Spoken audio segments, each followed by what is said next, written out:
I moved into Ridgewood Heights to escape the chaos of the city. I wanted a quiet life with my tools, my cars, and my garage. My pride and joy. It wasn't just a place to park my truck. It was a full-scale mechanics workshop, outfitted with a hydraulic lift, air compressor system, and every Milwaukee tool you could dream of. I paid extra for the corner lot with the extended driveway and triple-bay garage. Unfortunately, the peaceful life didn't last, because Ridgewood Heights came with an HOA and worse, an HOA Karen named Trisha Lindell.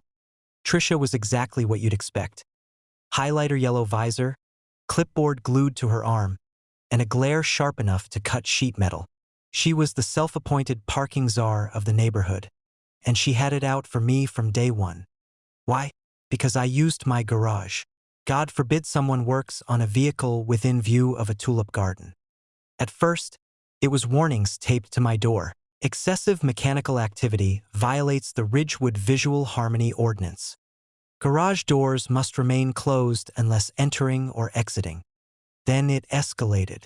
One morning, I went to take my truck out and found her Honda CR-V parked directly across my garage door, blocking all 3 bays.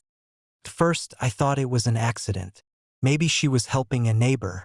But then I saw the note under her windshield. Per HOA rules, garage-based work must cease. Consider this a necessary intervention. Trisha, that was it.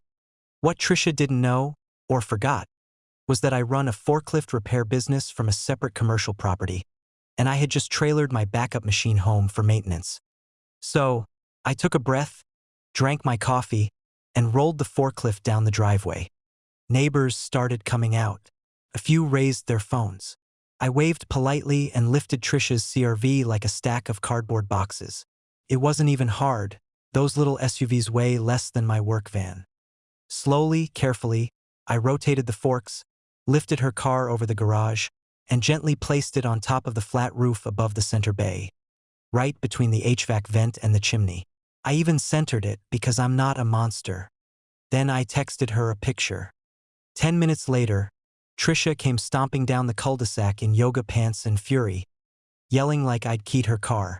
"You'll pay for this. This is criminal." "Nope," I replied calmly. "I didn't damage anything, just moved an illegally parked vehicle off my private property. Technically, it's safer up there than in the road." She called the cops. They came.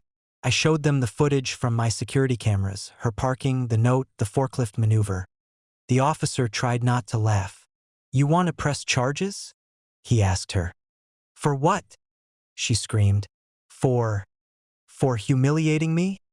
The officer looked at me and said, "Well, sir, you should probably put it back down before someone else gets hurt." "No problem," I said, "just as soon as I can access my garage again." The HOA held an emergency meeting that evening. I didn't go, but I heard from a few neighbors that Trisha was not pleased when the board sided with me. Seems the bylaws didn't support her visual harmony doctrine, especially not when it involved parking on someone's driveway. I got a formal apology the next morning from the HOA president himself, with a gift card to Lowe's.